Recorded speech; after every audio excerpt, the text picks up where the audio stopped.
নমস্কার বন্ধুরা, আজ দেখাবো কাঁকরোলের মালাইকারি, একটা সুন্দর রেসিপি।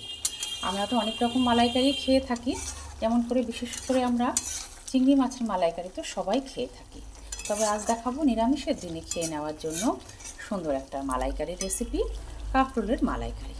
তাহলে চলুন দেখে নিই আমার এই রান্নাটা কেমন লাগে আপনাদের। যদি ভালো লাগে অবশ্যই আমার পাশে থেকে লাইক, শেয়ার এবং কমেন্টস করে আর সাবস্ক্রাইব করে পাশে থাকার আমার চেষ্টা করবেন, তাহলেই হবে। আর নতুন নতুন আমি যেসব রোজকার রেসিপিগুলো দিচ্ছি সেই রেসিপিগুলো দেখে আমার পাশে থাকার আপনারা চেষ্টা করবেন। তাহলে চলুন দেখে নিই রান্নাটা আমি কীভাবে করি। প্রথমেই কড়াই বসিয়ে দিয়েছি, কড়াইয়ের মধ্যে সর্ষের তেল দিয়ে দিলাম। সর্ষের তেল দিয়ে প্রথমে আমি দুটো আলু কেটে নিয়েছি। তেলটা গরম হয়ে এসছে, তেলের মধ্যে আলু দুটো দিয়ে ভেজে নেব। তেলের মধ্যে আলু দিয়ে দিলাম, আলু প্রথমে ভেজে নিচ্ছি। আলু ভাজা হচ্ছে, সেই সময়ের মধ্যে আমি প্রথমে হলুদ দিয়ে দিলাম। আলুটা মোটামুটি ভাজা হয়ে গেছে, সেই সময় এর মধ্যে নুন দিয়ে দিচ্ছি।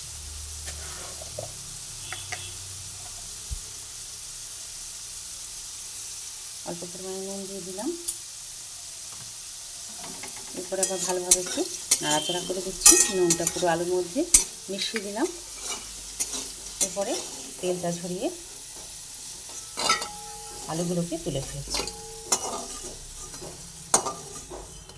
তেল ঝরিয়ে আলুগুলো তুলে ফেললাম। এই তেলের মধ্যে এইবারে গোটা গরম মশলা ফোড়নের জন্য দিয়ে দিচ্ছি।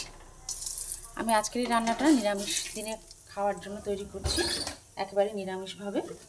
গোটা গরম মশলা দিলাম, এর সঙ্গে আমি কিছু গোটা জিরে দিয়ে দেবো। সাদা জিরে দিয়ে দিলাম, গোটা সাদা জিরে একটু ভাজা হচ্ছে। গোটা গরম মশলা থেকে সুন্দর গন্ধ বেরোতে শুরু করেছে। সেই সময় আমি এর মধ্যে দুটো তেজপাতা দিয়ে দিলাম। দুটো তেজপাতা দিয়ে দিলাম। তেজপাতাটা একসঙ্গে ভাজা হচ্ছে। এরপরে আমি প্রথমে এর মধ্যে অল্প পরিমাণে জিরের গুঁড়ো দেব আর অল্প পরিমাণে ধনের গুঁড়ো দেব। একদম অল্প জিরের গুঁড়ো দিয়ে দিলাম, ধনের গুঁড়ো অল্প পরিমাণে দিলাম। এছাড়া অল্প আদা দিয়ে দিলাম।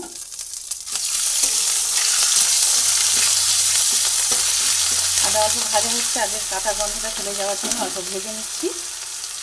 এরপর আমি এর মধ্যে হলুদ গুঁড়ো দিয়ে দিচ্ছি। হলুদ গুঁড়ো দিয়ে দিলাম।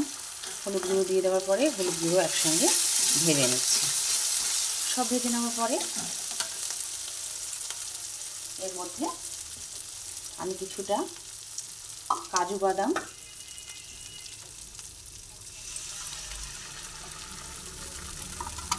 আর পোস্ত দুটো পেস্ট তৈরি করে নিয়েছি। এবার এটা কড়াইয়ের মধ্যে দিয়ে অল্প করে ভেজে নিচ্ছি। কাজু বাদাম দিলে যে কোনো রান্নাতেই স্বাদ হয়, তবে কাজু বাদাম যদি ঘরে না থাকে না, তাহলে এখানে চীনা বাদাম দিয়েও এই রেসিপিটা করে নিতে পারেন। কাজু বাদাম অল্প করে ভেজে নিলাম। এই যে পেস্টটা তৈরি করেছি, এর মধ্যে আমি দুটো কাঁচা লঙ্কা দিয়ে দিচ্ছি। কাঁচা লঙ্কাটা দিয়ে দিলাম আর এক এক করে কিছু কাঁকরোল এর মধ্যে দিয়ে দিচ্ছি। কাঁকরোল দিয়ে দিলাম, ভালোভাবে উপরে নাড়াচাড়া করছি।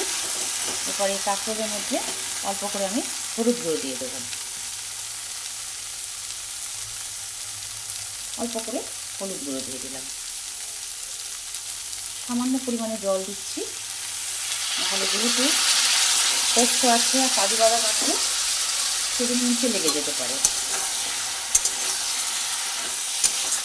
সেজন্য অল্প করে জল দিলাম, দিয়ে সবজিটা ভালোভাবে মিশিয়ে ভেজে নিচ্ছি।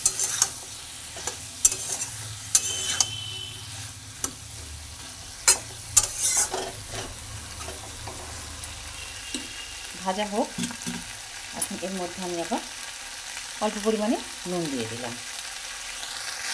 কাঁকরোল নাড়াচাড়া করে অল্প ভেজে নিলাম। সেই সময়ের মধ্যে আলুগুলো দিয়ে দিলাম। আলুগুলো দেওয়ার পরে আবার ভালোভাবে একটু নাড়াচাড়া করছি।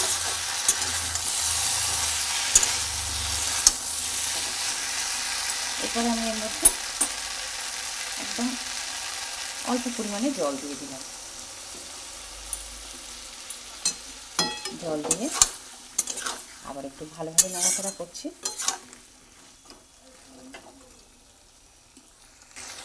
নাড়াচাড়া করতে করতে অনেকটাই সেদ্ধ হয়ে গেছে।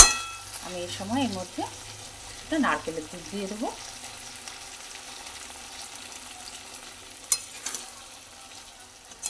এছাড়া আপনারা কোরানো নারকেলও দিতে পারেন।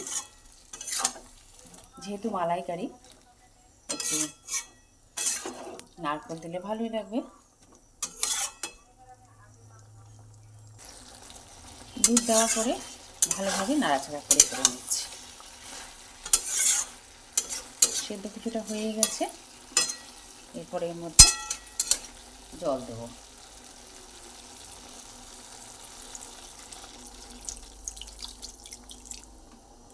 জল দিয়ে দিলাম।